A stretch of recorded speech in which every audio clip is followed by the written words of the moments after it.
All right, good afternoon, everyone. I am Dr. Amanda Cassil.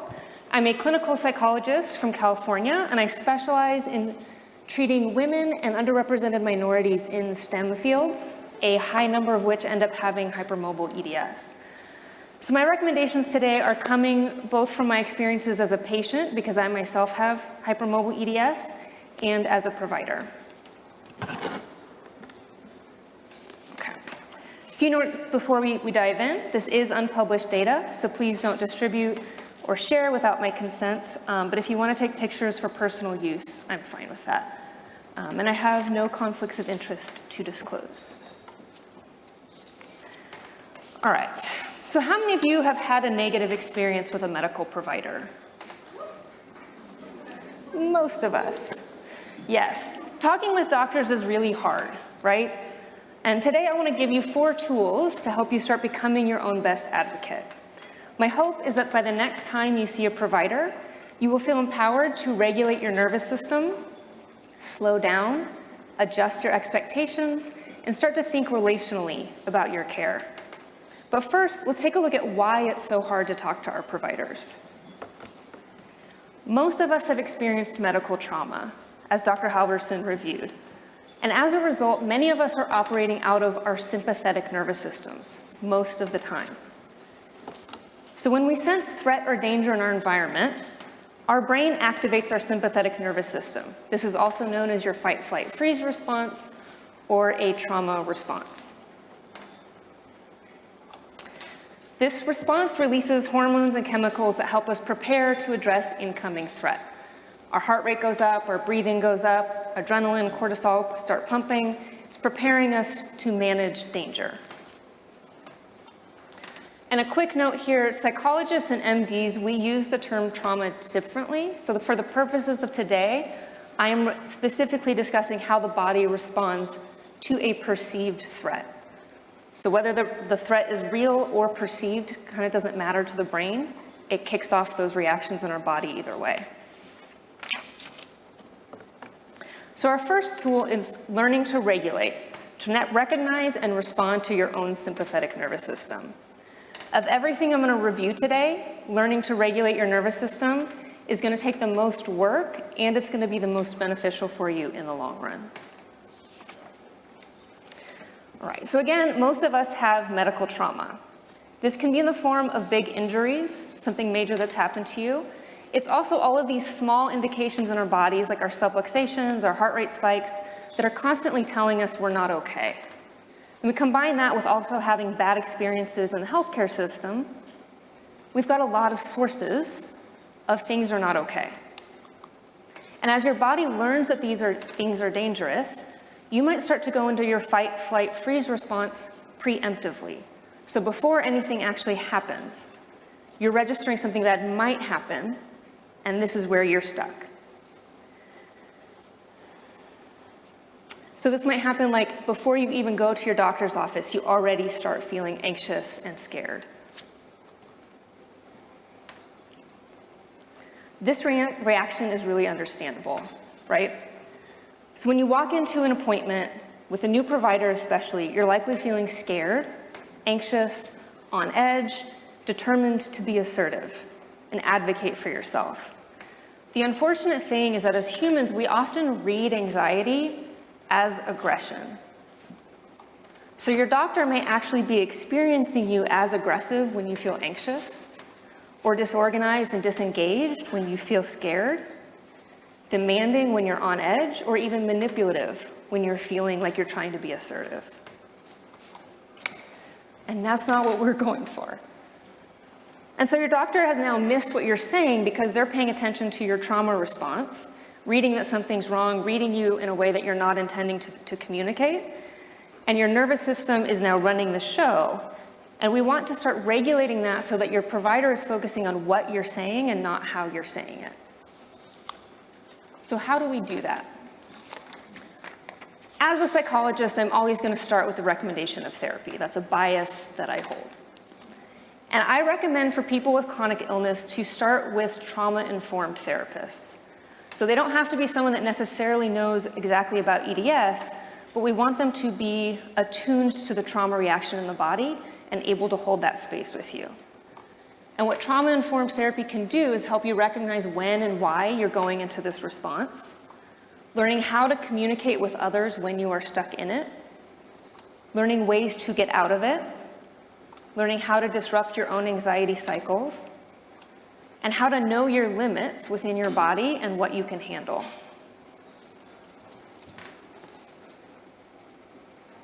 Now, I think some of you are probably thinking at this point that, Dr. Cassil, that's a really nice idea. I can't afford therapy. And I say that's fair enough, because that's expensive. And so let's talk about some other options that we have. And these are options that are coming up in the research literature continually as beneficial for trauma survivors or people stuck in trauma responses, because what they do is they start to cue safety in our bodies. And we can do this physically, mentally, and emotionally. As we cue safety, the body starts to come down and out of that reaction. So various forms of body work are helpful for this. Yoga practices, the biggest portion of which is the breathing, right? If you're in fight or flight, the breathing practices of yoga help you to slow down your physical response. If you're in the freeze state, it helps you remember to keep breathing, which is beneficial for your own survival. We want to do meditation and mindfulness. This is something that a lot of doctors recommend, part of which is because that actively pulls you out of fight, flight, freeze. So the more you practice it, the easier it is to regulate your nervous system. You also want to find out who your co-regulators are.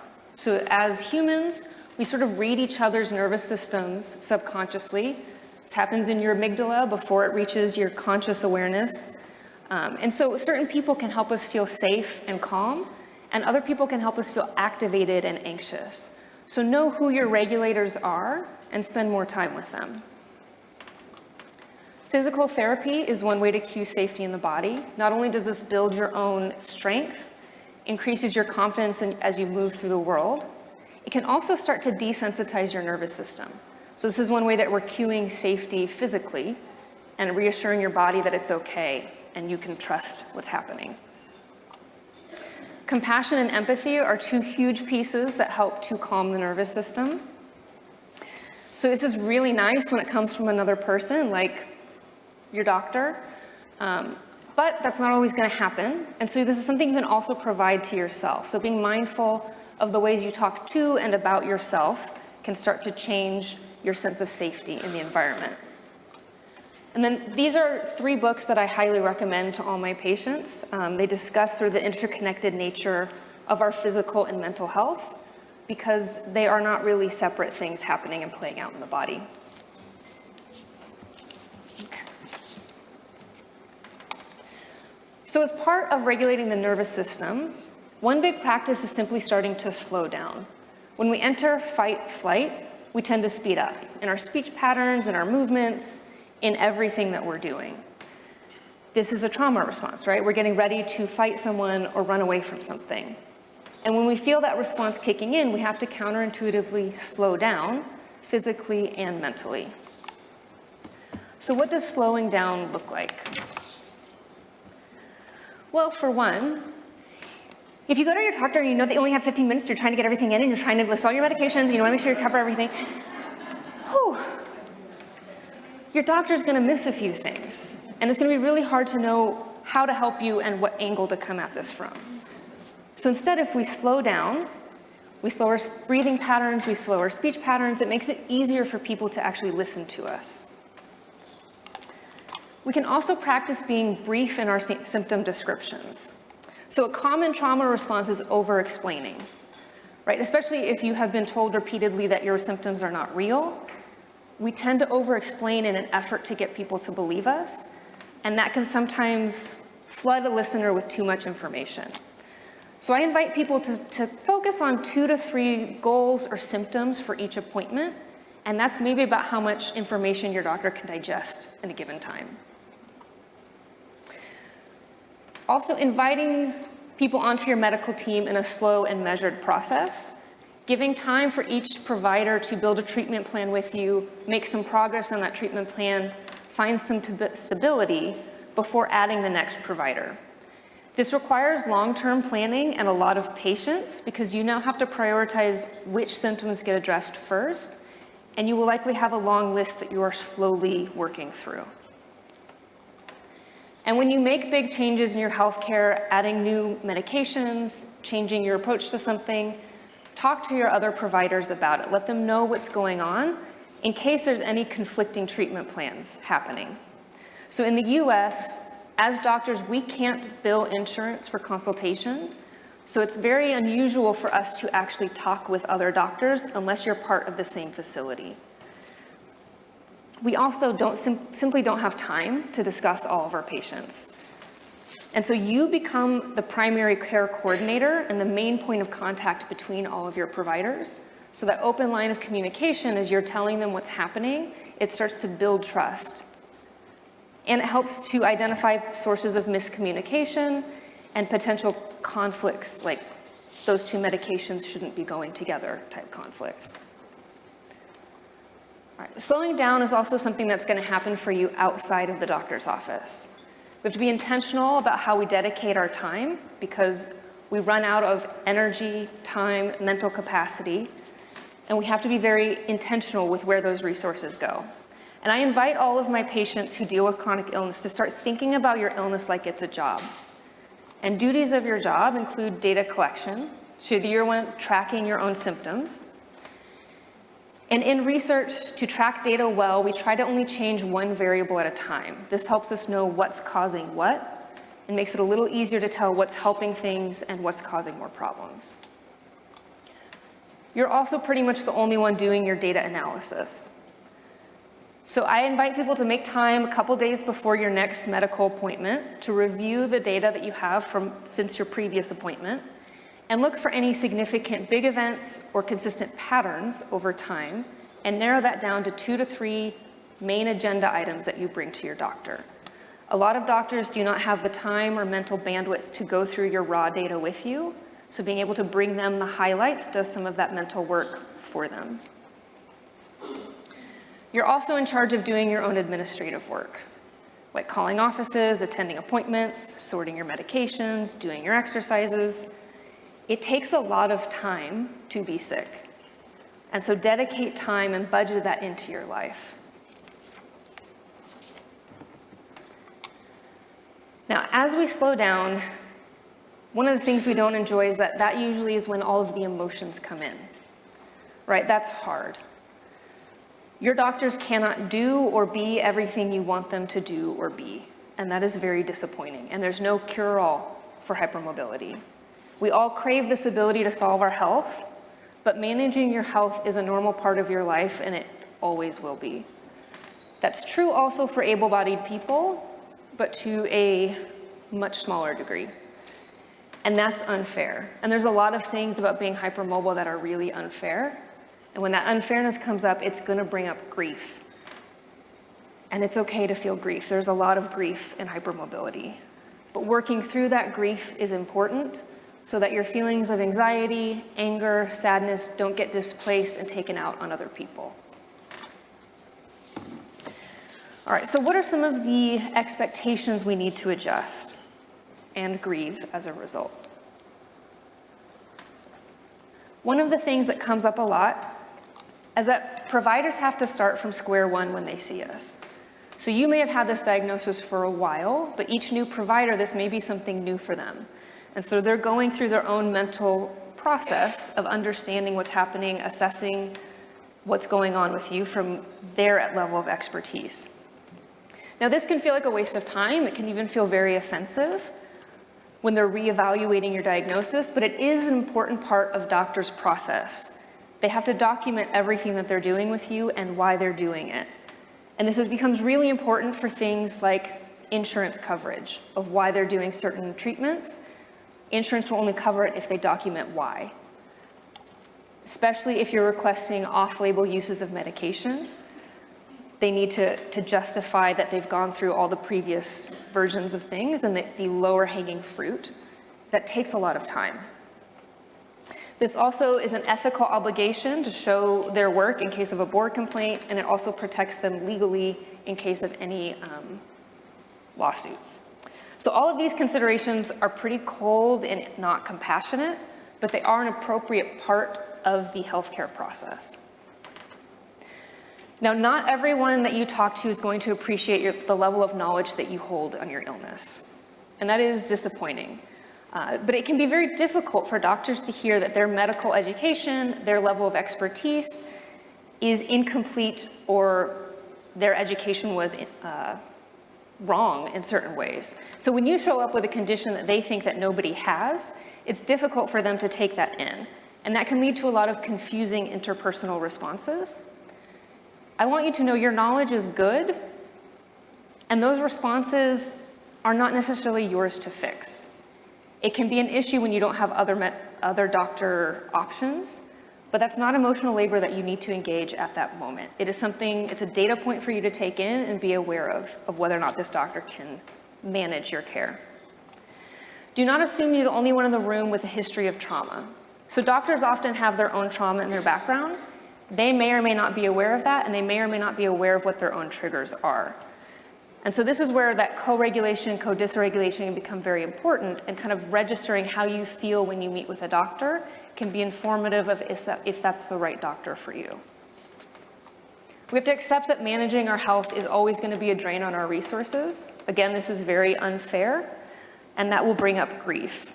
And budget your resources accordingly. Make space for that grief. Another expectation we need to adjust is that emergency rooms are very limited in what they can provide. They cannot and will not review your full medical history. They're often not an effective treatment option for a lot of hypermobile issues. Their main concerns are you dying? If you're not dying, can you wait while we take care of the people who are dying? And then when they see you, their main goal, especially if they know you have a complicated medical history, is how can we stabilize you the quickest and get you back out the door to your medical team, because it may bring up anxiety in them themselves. When we ask for special treatment from doctors, this does a number of things. It takes them outside of their normal way of doing things. That increases the likelihood that something will be done incorrectly or might be missed in your care. It flags a liability risk to the provider, because patients who request special accommodations are statistically more likely to sue. And so it will also make them more guarded and careful in how they're communicating with you.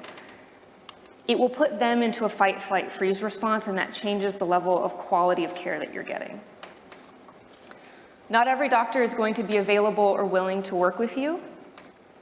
Due to the complexity of our concerns, we are a high liability risk for doctors.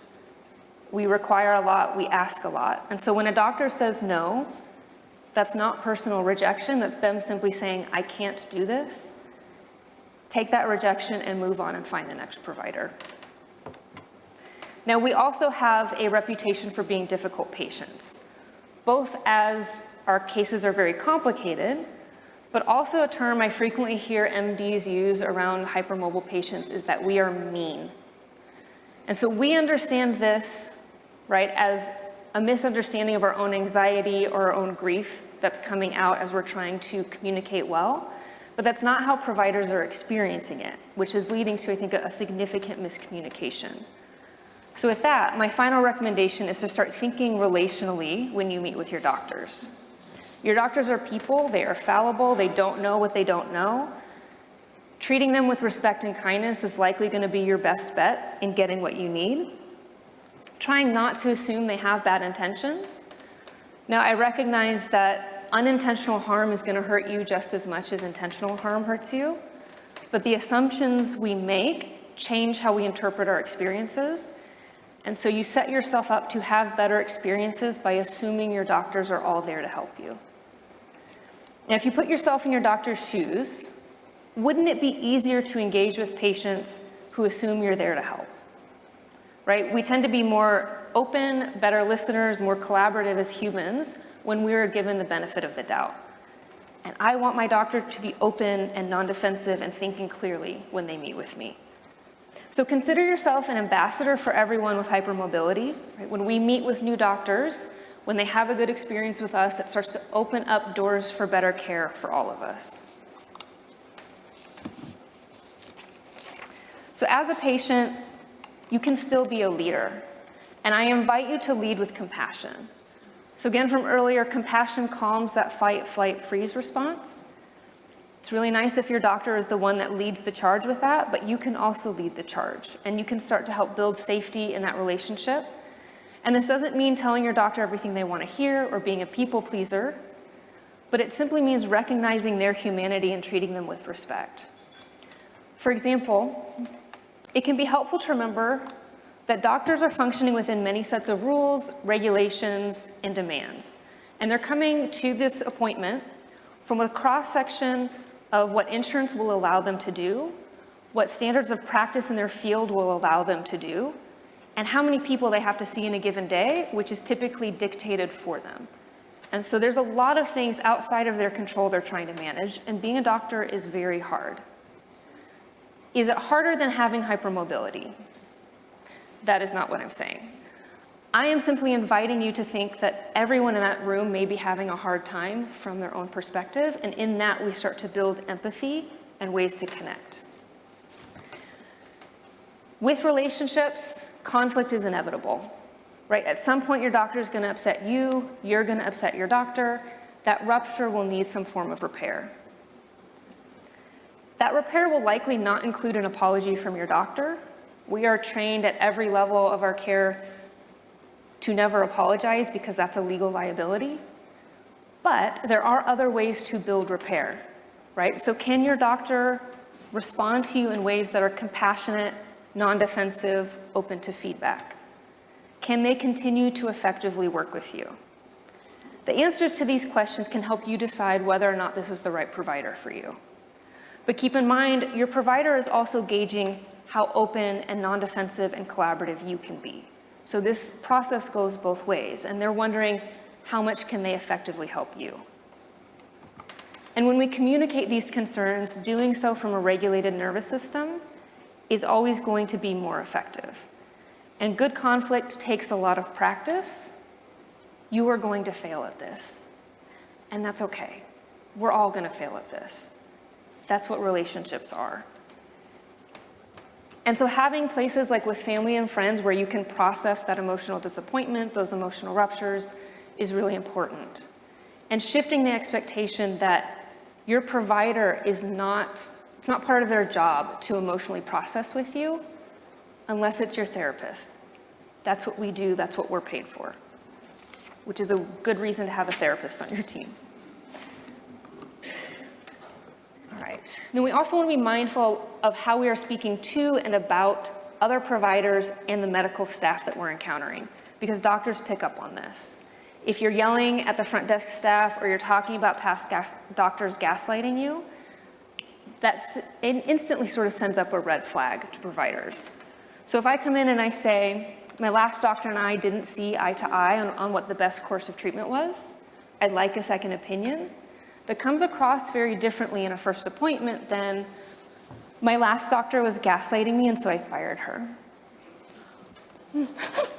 Okay. So in general, we want to avoid inflammatory, accusatory language, things like gaslighting, abandonment, malpractice. Those will quickly send your provider into a fight, flight, freeze response. That does not mean those words are not accurate to what you've been through. It's rather being mindful of how they come across to someone who doesn't know you yet. And then lastly, we want to check in with yourself and your providers and be gauging, is this still the right care? So facilities are limited in what they can provide you. So asking if a facility still feels like the right fit for your care is important. It's a gentle way to open the door for new referrals or other avenues for care. Because your doctors are limited, and at some point they'll hit their limit, and it's important that you can have that conversation openly. Inviting feedback when you're looking at expanding your medical team. This will help prevent conflicting treatment plans and goals. And then asking doctors what they see as their short-term and long-term goals for your care. It's important for you to understand your own short-term and long-term goals, and then you can kind of see how those match up, and are we headed in the same direction? Or are we going two separate directions and we're going to both be continually frustrated? Okay, so that is all the time I have today. This is something we could talk about for hours, but I'm excited to hear what the rest of the panel has to say. Thank you.